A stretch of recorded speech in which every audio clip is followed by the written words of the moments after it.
ফিরে এলাম আবার আমরা ব্রেকের পরে। আমাদের সাথে আছেন আনন্দধারা আইএনসি থেকে অজয় দত্ত এবং কৌশিক সাহা।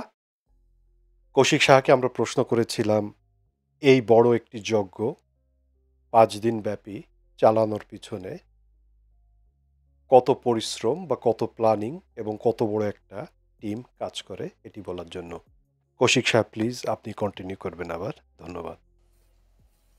ধন্যবাদ রায়মন ভাই। তো যেটা আমি বলছিলাম যে আমাদের অ্যানুয়াল জেনারেল মিটিং একটা হয় প্রথমেই বছরের ফিনান্সিয়াল ইয়ার শুরুতেই। সেখানে আমরা আমাদের এক্সিকিউটিভ কমিটি ডিসাইড করি এবং প্রত্যেকটা এক্সিকিউটিভ কমিটি 2 বছরের জন্য তারা দায়িত্ব নেয়। আহ, বাকি সবাই জেনারেল মেম্বার্সরাও থাকে এবং অ্যাপার্ট ফ্রম এই এক্সিকিউটিভ কমিটি আমাদের একটা অ্যাডভাইজারি বোর্ডও থাকে। আর এই সমস্ত জিনিসগুলো আমাদের অলরেডি একটা কনস্টিটিউশন আছে যেটা নাকি ফর্মালি অ্যাপ্রুভড এবং আমাদের এটা এটিওতে সাবমিটও করতে হয় অ্যান্ড কিছু কিছু অন্যান্য অর্গানাইজেশনেও আমাদের সাবমিট করতে হয় বিকজ উই আর লাইসেন্সড। আমরা licensed non profit not for profit organisation. So আমাদের কিছু কিছু স্টেটাস মেনটেন করার জন্য আমাদের কিছু অ্যাডমিনিস্ট্রেটিভ কাজ করতে হয় যেগুলো নট, এটা কোনো কেউ কিছু পেমেন্ট তো পাচ্ছে না, ইটস অল ভলেন্টারি ওয়ার্ক। যারা আমরা কাজ করছি এই এক্সিকিউটিভ মেম্বারের বডিতে তারা আমাদের কাজ করার দৈনন্দিন যে আমরা 9 to 5 জব করি তাছাড়া অন টপ অফ দ্যাট আমাদের এগুলো করি। বাট অ্যাপার্ট ফ্রম দ্যাট যেটা মেইন প্ল্যানিং যেটা হয় প্রত্যেকটা ইভেন্টে, সেটা আমি যেটা আগে বলছিলাম যে আমাদের শুধুমাত্র দুর্গাপুজো কালী পুজো হয় না, আমাদের বাঙালিদের কালচারাল অ্যাসোসিয়েশন কালচারালি অ্যাসোসিয়েটেড এরকম আরো 5-6টা ইভেন্ট হয় আমাদের প্রত্যেক বছর। এবং প্রত্যেকটা ইভেন্টের পেছনে একটা প্ল্যানিং কমিটি থাকে, তাদেরকে দায়িত্ব দেয়া হয় কিছু কিছু যে কারা কোন কাজটা করবে। ফর এক্সাম্পল দুর্গাপুজোর সময় আমাদের একটা কালচারাল কমিটি থাকে, একটা ইভেন্ট অর্গানাইজেশন কমিটি থাকে, একটা ফুড কুকিং এর একটা ডিপার্টমেন্ট আছে। অ্যাপার্ট ফ্রম দ্যাট আমাদের হল বুকিং আছে, তাদের কাউন্সিলের থেকে পারমিশন নেওয়ার জন্য সেটা অ্যাপ্লিকেশন করতে হয়। কোনো গ্র্যান্ট নিতে হলে আমাদের আলাদা করে অ্যাপ্লিকেশন করতে হয় এনএসডব্লিউ এবং ফেডারেল ডিপার্টমেন্টের বিভিন্ন রকমের। So on top of that যেগুলো আমাদের যেটা করতে হয় সেটা হচ্ছে আমরা ফিজিক্যাল লেবার, যে ভলেন্টারিলি আমরা যে কাজগুলো করি, যেমন ফর এক্সাম্পল আমাদের দুর্গাপুজোর সময় যে প্যান্ডেলটা তৈরি হয়, প্যান্ডেল বলতে একটা মণ্ডপের পেছনে যে যে ব্যাকড্রপটা আমাদের এই ছবিতে আপনি হয়তো দেখতে পাবেন, it is mostly done by us voluntarily. আমাদেরই মেম্বাররা ম্যাক্সিমামটাই করে। কোনো কোনো সময় হয়তো বা আমরা কাউকে কারোর হেল্প নেই professional, but most of the time এগুলো আমরাই করি। তো you can think about it যে এই যে পেছনের এই এই স্টেজটা বানানোর পেছনে কতটুকু এফোর্ট লাগতে পারে। তো এটা আমরা নিজেরা করি এবং এটা it's not one days job, এটা মাসের পর মাস লোকেরা উইকেন্ডে গিয়ে কাজ করে, আফটার আওয়ার্স কাজ শেষ করে তারপরে আমরা পিচিং করি, যে যতটুকু পারি হেল্প করি। আহ, এটা একটা একটা জাস্ট একটা এক্সাম্পল দিলাম। এছাড়া আমরা we are one of the very few organization সিডনিতে যারা 5 দিনই পুজো করি। তো আমরা লগ্ন মেনে মানে তিথি মেনে পুজো করি, লগ্ন না, কারণ অবভিয়াসলি ওটা তিথিটা চেঞ্জ হয়ে যাবে, তো সরি লগ্ন চেঞ্জ হয়ে যায়। তো 5 দিনই আমরা পুজো করি। এই 5 দিনের পুজোর ভোগ তৈরি করা, এটা আমাদের আম, বাড়িতে যারা মেম্বার আছে তারা নিয়ে আসে। অন টপ অফ দ্যাট যে আহ, রান্নাটা যেটা আমরা ডিনার সার্ভ করি সেটা আমরা নিজেরা করি ভেন্যুতে, অন দ্য ভেন্যু আমরা তৈরি করি। And every day on an average আমরা 300 থেকে 500 লোক উই সার্ভ দেম ডিনার এবং lunch. So you can think about it যে এর পেছনে কতটুকু এফোর্ট লাগতে পারে। সো আর তাছাড়া যেমন আমরা কিছু কিছু ইভেন্ট অর্গানাইজেশন অর্গানাইজ করি, যেমন কালচারাল ইভেন্ট। আমরা গত বছর একটা ত্রিমাত্রা বলে একটা ইভেন্ট অর্গানাইজ করেছিলাম। ইট ওয়াজ ডান ইন অ্যান এক্সটার্নাল হল, কাসুলা পাওয়ার হাউসে আমরা করেছিলাম এটা। তো সেখানে আমাদের কিছু ইন্টারন্যাশনাল আর্টিস্ট এসেছিলেন।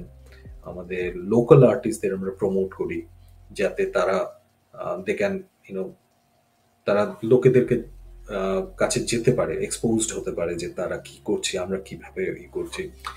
তো এই জিনিসগুলো আমরা প্রমোট করি। We try to do our best on top of everything else, যেটা আমরা ফিজিক্যালি যা যা বললাম।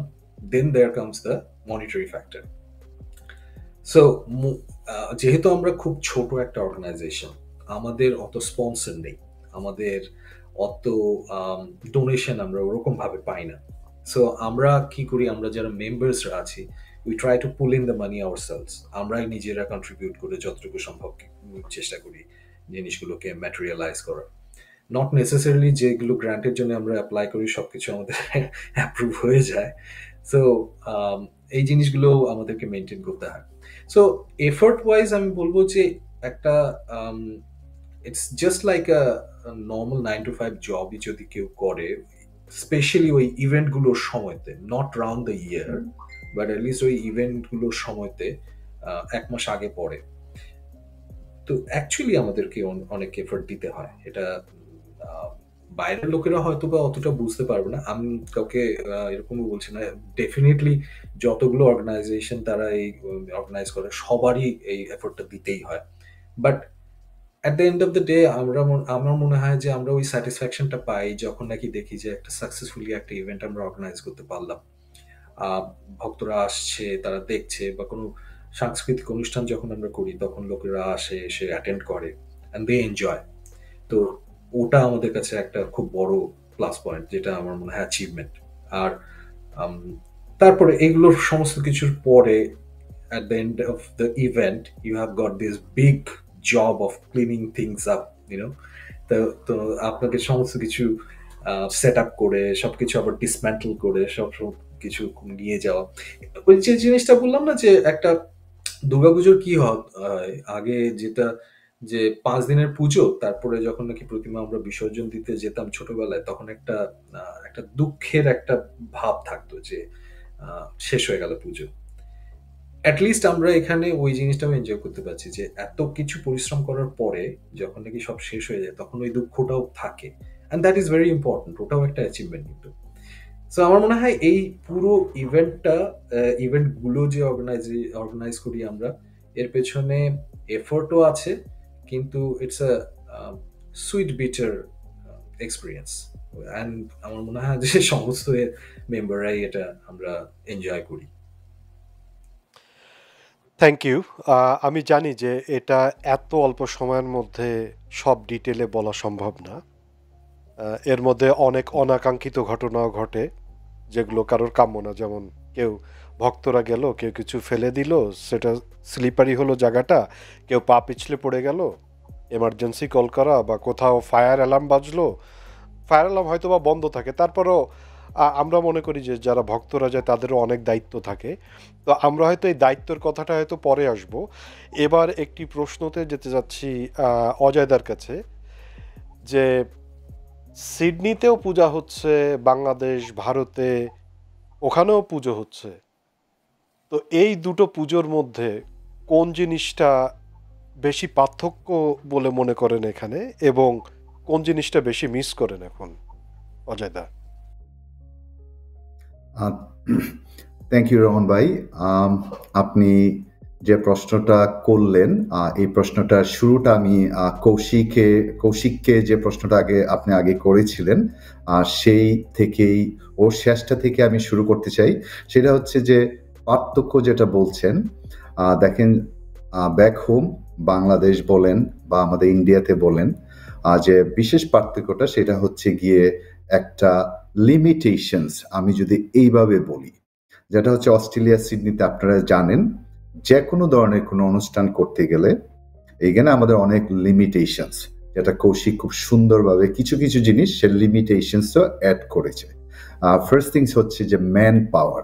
দেখেন, আমরা আনন্দধারা এবং অন্যান্য যারা অর্গানাইজেশন আছে, যারা সবাই করছে, সবাইকে আমি আপনার এই অনুষ্ঠানের মাধ্যমে ধন্যবাদ দিতে চাই যে আমাদের মতোই তাদের অবজেক্টিভ, তারা এই জিনিসগুলা সিডনিতে করে আসছে এবং অবজেক্টিভ অনেকটা একই ধরনের যে আমাদের নেক্সট জেনারেশনকে দেওয়া। তো এই জিনিসগুলা করতে গিয়ে যে লিমিটেশন যেমন ম্যান পাওয়ার বলেছে, তারপর বিহাইন্ড দ্য সিন অনেক কাজকর্ম করতে হয়। প্লাস হচ্ছে যে আপনার যেমন ফিজিক্যাল কাজকর্ম করতে হয়, অ্যাডমিনিস্ট্রেশন কাজকর্ম করতে হয়, প্লাস হচ্ছে যে আপনার অবশ্যই ফাইন্যান্সিয়াল যে একটা ব্যাপার সেইটাও একটা লিমিটেশনস এখানে। সো এই জিনিসগুলো যারা করছেন ইনক্লুডিং আমরা আনন্দধারা বা অন্যান্য সংগঠন প্রত্যেকেরই আসলে বেশ মানে হাই ডিটারমিনেশন প্রয়োজন এবং এর জন্যই আমি ধন্যবাদ দিলাম, কারণ এটা যে কেউই হোক, আমি হই, কৌশিক হোক বা অন্য অর্গানাইজেশনের কেউ হয়ে থাকলেও, যে এই ডিটারমিনেশনটা আছে বলেই তারা করতে পারছে বা আমরাও করতে পারছি। তো এর জন্যই আমরা যারা করি আমি যদি আনন্দধারার কথাই বলি, আমাদের যে মেম্বাররা তাদের যে শ্রম, তাদের যে উইলিংনেস, তাদের যে ডিটারমিনেশন, তারপর সবকিছু মিলিয়ে যে ওনারা দিচ্ছেন, এটার জন্য তাদেরকে থ্যাংক ইউ। আর এটাই হচ্ছে সিডনি এবং বাংলাদেশ বা কলকাতার মধ্যে পার্থক্য। দেখেন ব্যাক হোম কলকাতাতে বা বাংলাদেশে হয়তো আমাদের অনেক মানুষজন আছে, পুজো করবেন, একটা অনুষ্ঠান করবেন, আপনি ম্যান পাওয়ারের বা সাহায্যের বা অনেক কিছু লিমিটেশনস নাই। এক্সাম্পল যদি দেখেন, আমরা যদি সিডনিতে পুজো করতে যাই, আমাদের যেমন একটা হল, এই দেশের মনে করেন সামাজিক প্রেক্ষাপট বা মানে যেমন ধরনের ফ্যাসিলিটিস গুলো আছে এক্সিস্টিং, ওই ফ্যাসিলিটিস গুলোতে আমরা যেভাবে আমাদের কালচার বা আমাদের অনুষ্ঠানগুলো করে থাকি অনেক সময় ফিট এক্স্যাক্টলি হয়তো বা হয় না, অ্যাডজাস্ট করতে হয়, অ্যাকোমোডেট হয় না। লাইক হলের সমস্যাটা আমরা না, শুধু আমাদের মনে করেন অন্যান্য অর্গানাইজেশন, তাদের জন্য একটা বিরাট ঠিক বলবো না, but it's a fact. So এটা হচ্ছে একটা পার্থক্য। এখন আমাদের বাংলাদেশে আপনার যে কোনো সময় যে কোনো জায়গায় যে কোনো সময় বলবো না, অবশ্যই মানে লিগ্যালি পারমিটেড বা অনুমতি নিয়ে আমরা ওই জিনিসগুলা করতে পারি, বাট অস্ট্রেলিয়ার সাথে বা সিডনি শহরে এই জিনিসগুলা একটু বিরাট কিছু অনেক সময় আমাদের জন্য অবস্টাকলস বা লিমিটেশনস হয়ে দাঁড়ায়। তো এটা হচ্ছে গিয়ে আমি যদি আপনার একটু এইভাবে বলি। আর অন্যভাবে যদি বলি যে পুজোর আনন্দ বা একটা অনুষ্ঠানের আনন্দ, দেখেন আপনি রহন ভাই নিজেই আপনি বলেছিলেন যে আজকের থেকে 20 বছর, বা আমি সিডনিতে অস্ট্রেলিয়াতে আছি 25 বছর যাবত। 25 বছর আগে সিডনিতে এমন ধরনের শুধুমাত্র পুজো বলবো না, বেঙ্গলি কমিউনিটি যদি বলি আমি specifically, now it's a big community. 25 বছর আগে এত অনুষ্ঠানও হতো না, পুজো বলেন, আপনার মেলা বলেন, আপনার গানের প্রোগ্রাম বলেন। তো আমরা এখন অনেক বিগ কমিউনিটি। তো পার্থক্য যেটা হচ্ছে যে নস্টালজিয়াটা ওইভাবে এখন আর আমরা হয়তোবা মিস করি না। আমি এভাবে যদি বলি, যখন অস্ট্রেলিয়া আমি প্রথম এসেছিলাম তখন অনেকটা মিস করতাম, কারণ এই ধরনের অনুষ্ঠানগুলা খুবই কম হতো, বাট এখন অনেক হয়। আমি ইচ্ছে করলেই কালকে বা যে কোনো সময় দেখেন বৈশাখী মেলা এখন অনেক হচ্ছে, আমি অনেক বৈশাখী মেলায় যেতে পারি, আমি পুজোয় যাব, অনেক জায়গায় পুজোতে যেতে পারি, আমি আমাদের বেঙ্গলি বা বাংলা কোনো গানের অনুষ্ঠান অনেক জায়গায় হচ্ছে। তো ওই পার্থক্যটা এখন আর বাংলাদেশ বলেন, কলকাতা বলেন আর সিডনি বলেন, আনন্দর দিকে তেমন পার্থক্য আমি হয়তো বা দেখি না। বাট অবশ্যই পিছনে আমরা পার্থক্য শুধু এটুকুই বলবো যে আমরা আমাদের ছোটবেলায় যেভাবে পুজো করতাম, এখন আমরা অনেক মডার্নাইজড, অনেক আপ টু ডেট। এখন হয়তো বা ওইভাবে অনেক কিছুই করা হয় না বা যুগের সাথে করা হয় না, এই জিনিসটার পার্থক্য। বাট আদার দেন দ্যাট আপনার আমাদের মনে করেন এই যে পুজোর সময় যে পুজোর একটা আনন্দ করা, সবাই মিলেমিশে বন্ধু বান্ধব নিয়ে পুজোয় যাওয়া, হ্যাঁ, যে কোনো ধর্মের, যে কোনো গোত্রের, যে কোনো দেশের, এই জিনিসটা এখন সিডনিতে হয় বাংলাদেশের মতো। তো পার্থক্য বলতে এটুকুই বলবো যে ওই যে কিছু আপনার, আমি যদি লিমিটেশনস এর কথা বললাম যে আমাদের দেশের পুজো বা কলকাতার পুজো আর সিডনির পুজোর মধ্যে, আদার দেন দ্যাট ইটস ভেরি সিমিলার। আচ্ছা দাদা, আর একটা প্রশ্ন করতে চাচ্ছি, এটা কৌশিক সাহা আপনি বলতে পারেন। এই পুজোতে ধর্মীয় এবং সাংস্কৃতিক